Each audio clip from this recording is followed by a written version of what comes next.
Y yo quiero hablarte un poco de banderazo de esperanza. Ese es nuestro tema para hoy. Y tiene que ver, y la frase que tendría que acompañar es: cuando solo con la pasión no alcanza. Banderazo de esperanza. Y esta historia está en 2 de Samuel capítulo 6. Yo digo, ¿dónde hay un banderazo en la Biblia? Porque esto del banderazo, vos sabés que es de esta época, de nuestra época, ¿no? Les pregunto, ¿cuántos de ustedes sufrieron en el último partido de Argentina? Levanten la mano, sean sinceros. Bueno, algunos al borde del infarto, otros no pasa nada. Bueno, recién estábamos mirando de reojo ahí como Brasil ya se vuelve a casa, y había una angustia en la cara de ellos. Y dice: Señor, que no nos pase a nosotros. Cuando me preguntaron a mí, ¿cuánto va a salir el partido? Yo dije, ¿cómo te pasó a vos? 4-0, sin despeinarnos, y Messi va a hacer 3 goles y Lautaro Martínez 1. Ese fue mi pronóstico, ni cerca el pronóstico. Nada que ver, casi nos dejan afuera estos hermanos de Cabo Verde, casi nos dejan afuera. Y para colmo, yo le decía, mire, que había soñado esa noche que Argentina perdía. Así que me desperté con una sensación ¿y sabes cuál era mi preocupación? Que le habíamos puesto a esta reunión banderazo de esperanza. Yo digo, si Argentina está fuera del Mundial, ya no tiene sentido. Así que peor, yo clamaba a Dios que Argentina. Porque si no, imagínate, banderazo de esperanza y ya no teníamos nada que ver con el Mundial, ¿no? Ni ganas de hablar del Mundial hubiéramos tenido, ¿no? Yo creo que por ser cristianos, racionales, espirituales y tener el Espíritu Santo en nuestra vida, amén, no usás cábalas.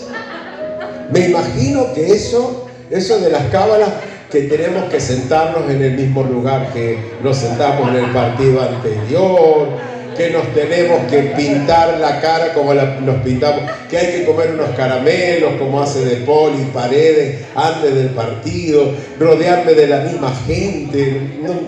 Calculo que entre los santos esas cosas no van. Nadie dijo amén, por Dios, que esto me está preocupando.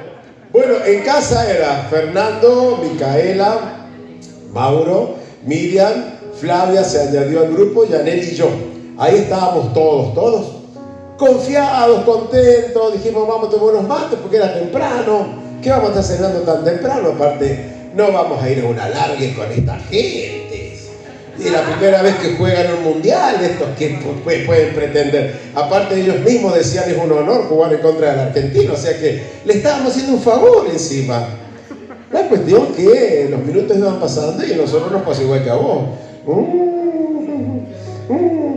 Esta foto nos va a recordar lo que vivimos todos. La foto que sigue, Lucy, fíjate, esa. Messi clava el gol y que dijimos, vamos bien, ganamos fácil, al pelo, que pase el segundo, el tercero, el cuarto, no hay problema. Pero al minuto 59, esta foto nos va a recordar lo que sucedió. Al minuto 59, pumba, el empate. Nos empatan, dijimos nosotros. O sea que somos empatables. Yo me había hecho la idea que éramos insuperables. Somos como un equipo común y corriente, como cualquier equipo mortal. Ya me empezó a preocupar la cosa, ¿no? Nos fuimos a la largue con los de África. Nos fuimos a la largue, no puede ser, contra Cabo Verde nos fuimos a la largue. Era increíble. Las apuestas, en las casas de apuestas estaban 19-1 para Argentina. ¿Cómo nos vamos a ir a la larga? Nos fuimos a la larga. Y ahí entró la preocupación. Después sucedió esto otro, que ustedes lo vieron ahí, cuando segundo gol de Argentina. Estábamos en la larga, pero estábamos como respirando hondo, como diciendo, ya no quiero más mate, ¿no? Porque esto ya se estaba complicando.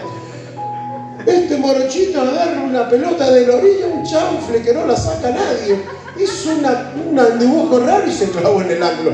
Ponela el dibujo ahí, la foto, aunque sea desagradable. Ahí enfiló, pumba, 2-2.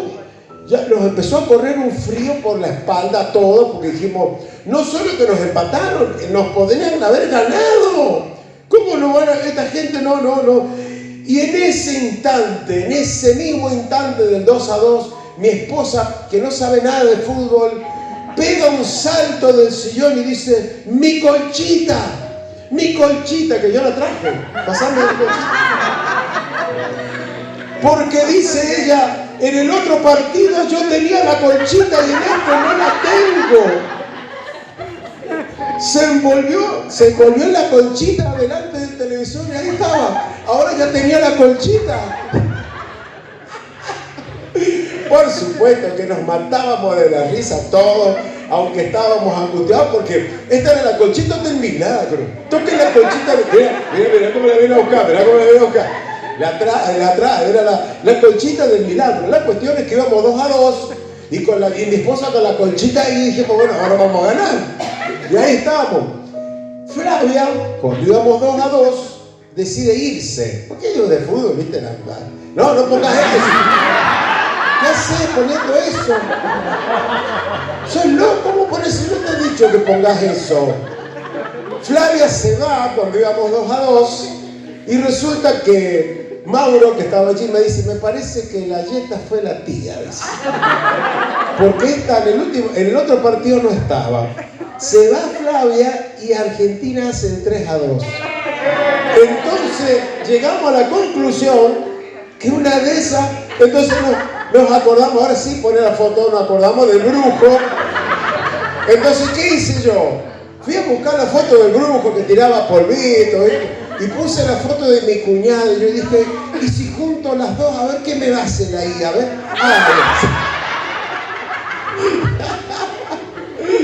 Y salió esto, hermano, yo no sé. Yo no creo en las cábalas, pero es creer o reventar. La cuestión es que saquen esa foto, por favor, saca eso de ahí, saca eso. Es como para descomprimir un poco lo que vivimos el otro día. Pero esto de las banderas y de los banderazos, estaba estudiando un poco el tema, digo, ¿cuándo empezó esto? Y bueno, ahí me decía la fuente que en la antigüedad los ejércitos y los países tenían sus banderas. Y con esas banderas iban a las conquistas, y esas banderas alentaban al ejército porque tenían que dar su vida por esas banderas, ¿no? Hoy sabemos que los hinchas de fútbol adoptaron esto, y antes de los partidos saca esa foto. Es horrible eso. Aunque tiene un aire, ¿no? ¿Por qué vamos a decir que no se parece tanto?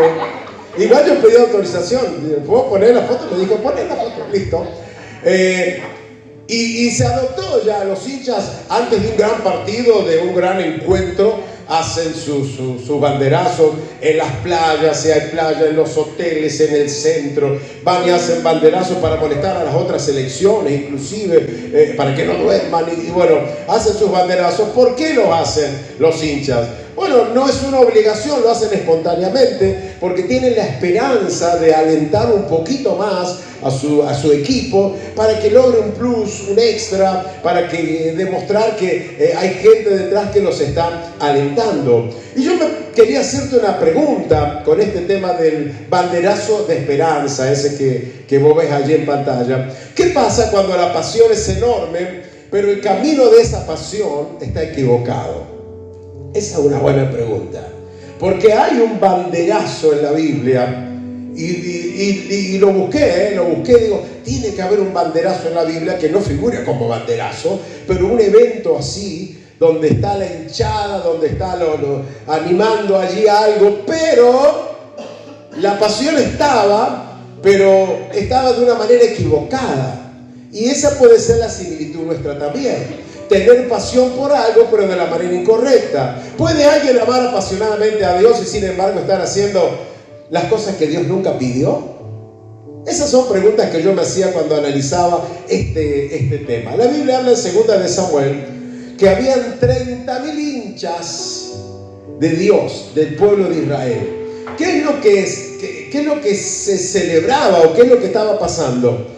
El arca volvía de la tierra de los filisteos, y ¿qué hizo David? David decidió llevar el arca a Jerusalén y colocarla en el tabernáculo, porque todavía no había un templo, que lo haría el templo su hijo Salomón. Entonces organiza un banderazo traído a nuestro tiempo y 30.000, dice la Biblia, 30.000 personas se juntan a la orilla de la calle mientras el arca va pasando y todos a los gritos, traído a nuestro tiempo, ¿qué sería? Un minuto de silencio para Baal que está muerto. Y celebraba el pueblo de Israel y eso fue lo que sucedió. La cuestión que en una fracción de minutos que esta caravana iba avanzando, la fiesta, la celebración, las canciones y todo lo que ellos hacían se dio vuelta todo y se transformó en un momento duro, difícil y de duelo, porque va a morir una persona. Ese día David va a aprender, y todo el pueblo también, que la sinceridad no reemplaza la obediencia. El entusiasmo no reemplaza lo que Dios nos pide en su palabra. Dios ya fijó el camino y Dios no te pide que le agregues nada a lo que Él ya dejó trazado. Y vamos a encontrarnos con esta frase, porque ese día va a morir un sacerdote. En ese banderazo moriría un sacerdote y quedaría allí en la historia el nombre de él, debido a que la pasión del pueblo no miró lo que Dios estaba pidiendo en su palabra. Lo tenemos ahí. Eso dice así: tu éxito no consiste en hacer más ruido para Dios, consiste en caminar de la manera que Dios lo estableció. Hagámonos la idea, es un día caluroso en Jerusalén. No tenemos WhatsApp, no tenemos Wi-Fi, no tenemos nada, pero se convoca a todo el mundo que quiera estar en ese tremendo evento. El arca tenía cerca de 500 años de vida ya, el arca, o sea, desde que fue hecha hasta este día. El arca había sido testigo de grandes victorias, o sea que el arca era un cofre grande bañado en oro que representaba o ilustraba la presencia de Dios entre ellos. Y como David estaba restaurando todo esto que tenía que ver con Dios, decide él llevar el arca y colocarla en el centro de la nación, en la capital. Los bueyes van avanzando, el arca está puesta arriba, adelante iba dirigiendo a los bueyes Ayo, se llamaba este sacerdote. Atrás iba otro sacerdote que era el hermano del que iba adelante, se llamaba Usa. Y se escuchaban trompetas, se escuchaban panderetas. Sería lo más parecido a nuestro tiempo, que se llaman los fuegos artificiales, a la música puesta a todo lo que da, y la gente aplaudía. ¿Por qué? Porque el arca, la presencia de Dios, volvía otra vez a la base, al corazón de la nación. Me imagino la polvareda de la gente saltando, cantando, mezclada con el incienso, que era un perfume aromático, que es lo que utilizaban los sacerdotes, y la gente, pero era un banderazo tremendo lo que se estaba celebrando en esos días. El rey David, dice la Biblia, que iba adelante saltando, haciendo los pasos prohibidos. Ahí estaba David danzando delante de todo, demostrándole a los 30.000 que habían ahí la alegría que él tenía, porque la presencia de Dios estaba volviendo al pueblo. Se estaba por ubicar en el centro de la nación, así que David estaba como loco. Bailaba, danzaba, levantaba sus manos al cielo y el pueblo aplaudía y cantaban, porque iba a ser un día realmente memorable este día. Pero algo iba a suceder. La gente veía el arca pasar, imagínate, bañada en oro, el sol pegaba con todo, era algo impresionante. Mientras todo esto sucedía, ellos, tal vez pienso yo, si yo estuviera ahí, todos los judíos sabían que el arca no se toca. El que tocaba el arca corría peligro de muerte. No se podía tocar el arca y tampoco se podría abrir la tapa y mirar qué había adentro. Solo personas especialmente preparadas, hay un montón de requisitos, podían hacer esto, pero tampoco todo el tiempo. Entonces, el arca no se toca. Si no se podía tocar el arca porque podías morir, yo tocaría los bueyes al menos. Y yo pensaba, 30.000 personas y todos queriendo tocar el arca, pero se sabe que el arca no se toca. Porque el que toca el arca se va a tocar el arpa. Muere. Tocarían los bueyes, qué sé yo, lo más cercano era eso. El destino ya sabemos cuál era. Las calles no eran como las nuestras, algunas estaban desparejas. Y dice la palabra del Señor que en ese banderazo algo sucede. Los bueyes, imagínense, acorralados por 30.000 personas que gritan. No me hubiera gustado ser buey, te digo. Escuchar tamaña bulla. Bueno, el carro era 0 kilómetros. Era igualito al carro que hacían los filisteos, no tenía nada que envidiarle. Estaba a estrenar, carrito nuevo, y colocan el arca ahí. Va a los bueyes. Va Ayo llevando a los bueyes, atrás va Usa y atrás un coro de gente cantando y la multitud, todo cantando. Y mientras van marchando, dice la Biblia, que de repente uno de los bueyes resbala, hace un mal paso. Entonces como que se cae el buey. Y como cuando él se cae, el carro se inclinó y el arca se desliza para caerse. Inmediatamente viene Usa y él corre. Me imagino Usa pensando, no puede caerse el arca, es un papelón mundial. Y él corre y toca el arca para que el arca no se caiga y no se venga al piso. Y cuando toca el arca, era lo que no se podía hacer. Inmediatamente él muere. Algunos dijeron, vimos como un rayo que lo fulminó. Otros dijeron, lo escuchamos gritar y fue lo último que se escuchó. Ayo, que era el hermano, vino corriendo a tratar de socorrerlo a su hermano que estaba tirado en la calle. La gente lo miraba y no lo querían tocar. Ayo trató de socorrerlo, de auxiliarlo, me imagino, porque era el hermano, pero ya era tarde. La música se cayó, la gente quedó petrificada. Todos les corrió un frío por la espalda, porque lo que era fiesta se transformó en velorio. La gente que se iba decía, pero ¿qué fue lo que pasó?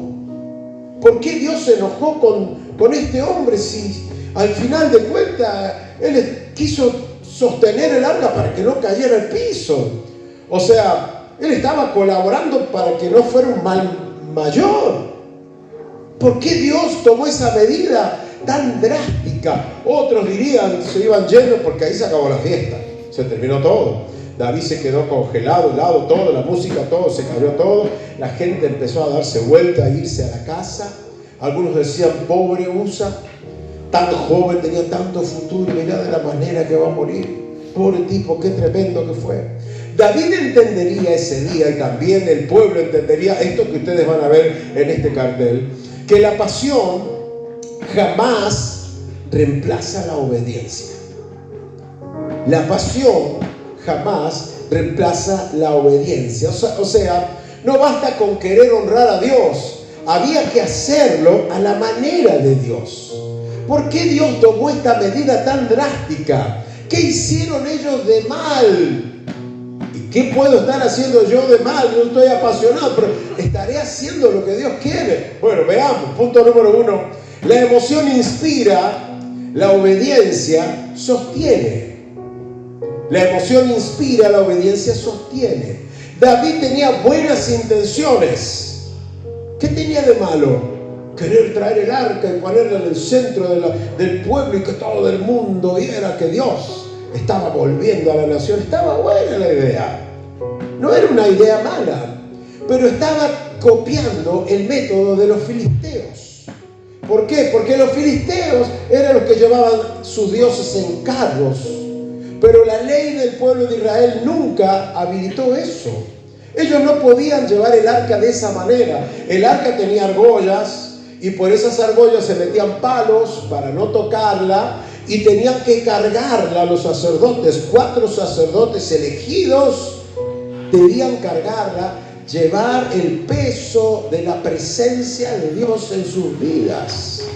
Y ellos eligieron un carro que no figuraba en ningún lado. O sea, ellos estaban quebrantando lo que Dios les había dicho que tenían que hacer. Era grave la cosa. O sea, el problema nunca fue el destino de a dónde iban. El problema fue el camino, la decisión que ellos tomaron para llegar a ese destino. Y los filisteos bien podrían ser hoy el mundo que nos rodea. La liviandad que nos rodea, ser superficiales, como los filisteos eran. Ellos hacían las cosas así nomás porque los dioses de ellos eran de madera, de yeso. Pero el Dios de Israel no era así. El Dios de Israel era el mismo Dios nuestro, era un Dios activo, un Dios poderoso, un Dios que interviene, un Dios que hace. ¿Cuántos dicen amén a eso? Dale un aplauso a ese Dios que se lo merece. Se lo merece. Este cartel dice que Dios no bendice las ocurrencias, Dios bendice la obediencia. A alguien se le ocurrió, y hagamos como los filisteos. A alguien se le ocurre cualquier idea loca porque otros lo hacen igual, pero la palabra de Dios ya te dijo cómo hay que hacer las cosas. La palabra de Dios ya te marcó cómo tenemos que vivir. Y bueno, pero si los filisteos lo hacen así. Bueno, los filisteos lo hacen así, pero no el pueblo de Dios. El pueblo de Dios no lo hace así. El pueblo de Dios lo hace como Dios dijo que se hiciera. En segundo lugar, la apariencia impresiona, la presencia impresiona, la presencia transforma, es lo que decimos en segundo lugar. El carro era nuevo, era brillante, era moderno, pero Dios nunca pidió un carro. Dios nunca pidió eso.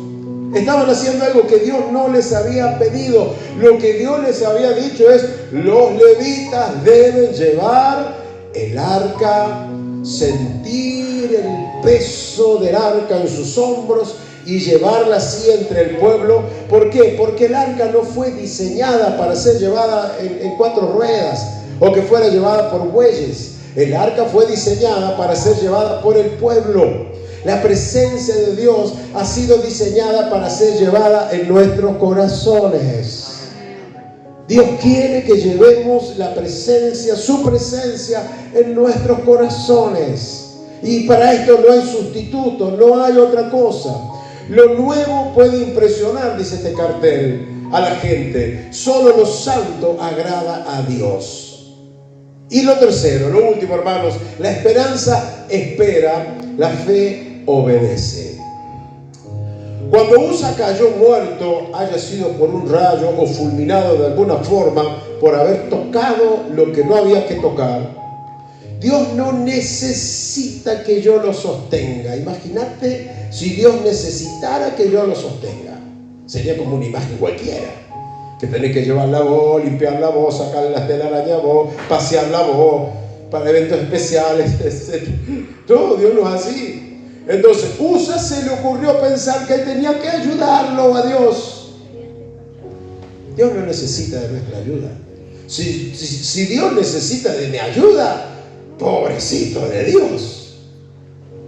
Había una enseñanza aquí. Y David, cuando esto sucede, se queda helado y vuelve a las fuentes y averigua, pero ¿en qué le escapamos? ¿Qué hicimos mal? Y sería bueno hoy volver a las fuentes. ¿En qué le estamos escapando? ¿Qué estamos haciendo mal?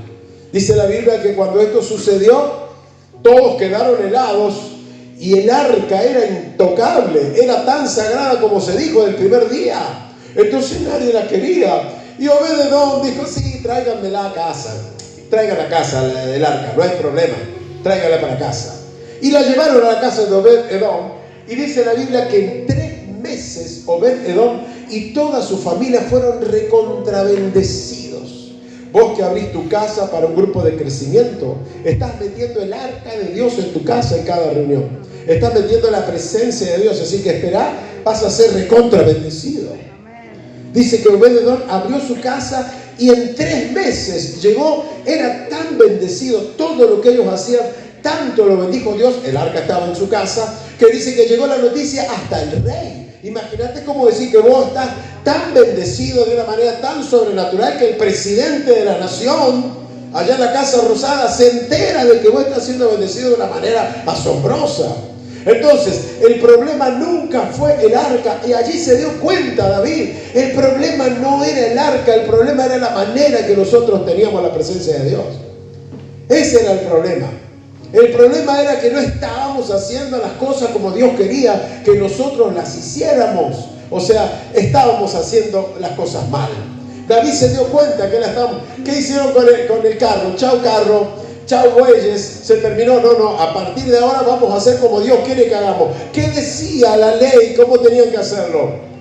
Tenían que meter las argollas estaban puestas, meter los palos.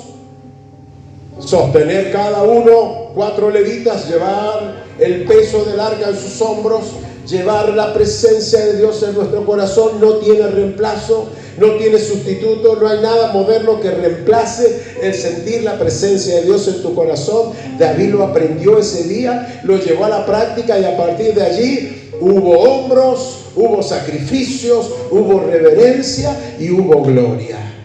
¿Querés todo eso? Bajemos la presencia de Dios del carro de los filisteos. Bajemos la presencia de Dios del sistema del mundo que nos rodea, que solo te busca enfriar y alejarte de Dios. Ponele tu pasión al Señor, ponele tu corazón al Señor, jugate por el Señor y verás como la bendición viene, la abundancia viene, la gloria viene, el Espíritu Santo de Dios viene. Gloria a Dios por eso. Alguien dijo que la esperanza no nace cuando Dios cambia las circunstancias. Fíjate qué interesante esto. Nace cuando nosotros volvemos a obedecer a Dios. Cuando volvemos a obedecer. Allí es cuando una vez más nace esa esperanza. Todos sabemos en Argentina lo que es un banderazo, porque lo mismo que se hace acá, se hace en todos lados. Todos los países, el que más o el que menos, hacen sus banderazos. Miles de personas cantando, saltando, creyendo hasta el final que algo pueda pasar, ¿no? Pero a nosotros el cielo y la presencia del Señor nos recuerdan que un banderazo de esperanza significa seguir creyendo en Dios, darle a Dios el lugar que Él se merece, poner a Dios en el lugar que Él desea, no en otro lugar. ¿Por qué? Porque allí es cuando vendrá la bendición en tu grupo de crecimiento, allí vendrá la bendición en tu ministerio, allí vendrá la bendición a tu familia, allí vendrá todo aquello que estás deseando hoy. Pero ¿qué sucedió? Hemos puesto la gloria de Dios en un carro que no era. Hemos puesto la gloria de Dios en un sitio que no correspondía. El verdadero banderazo de esperanza es levantar más que una bandera. Porque el mundial va a terminar, si termina a favor nuestro o no, va a terminar, dentro de unas semanas todo termina, la vida vuelve a la normalidad, pero que tu normalidad sea ese banderazo de esperanza. Que cada día, más allá de levantar una bandera, que estuvo lindo recién levantar banderas, más allá de levantar una bandera, puedas levantar tu corazón al Señor y decirle: Señor, acá está mi corazón. El mundial termina, pero mi banderazo de esperanza sigue en pie. Me quiero seguir consagrando, te quiero seguir buscando, quiero seguir sintiendo tu gloria, tu presencia, tu Espíritu Santo. Gloria a Dios. Hermanos, la emoción de todo lo que estamos viviendo por del mundial se va a terminar. La adrenalina, la locura, todo esto se va a terminar. La fuerza de los que gritan, de los que saltan, se va a terminar. Pero lo que no se puede terminar en nuestra vida es la presencia del Señor. Es la presencia del Señor. Termino con esta frase. Dice: tu gran avivamiento no comenzará con multitudes emocionadas. No. Comenzará con una vida decidida a obedecer a Dios, cueste lo que cueste. ¿Querés ponerte de pie? Y le decimos al Señor, lo invitamos al Señor, a nuestro banderazo de esperanza, que no será solo hoy y que no terminará cuando termine el mundial. Nuestro banderazo de esperanza va a seguir siempre, levantando nuestras manos al cielo, abriéndole al Señor nuestro corazón y diciéndole: Señor, yo quiero llevar tu gloria en el lugar que tú has planeado que así sea. Adoramos al Señor, adoramos al Señor.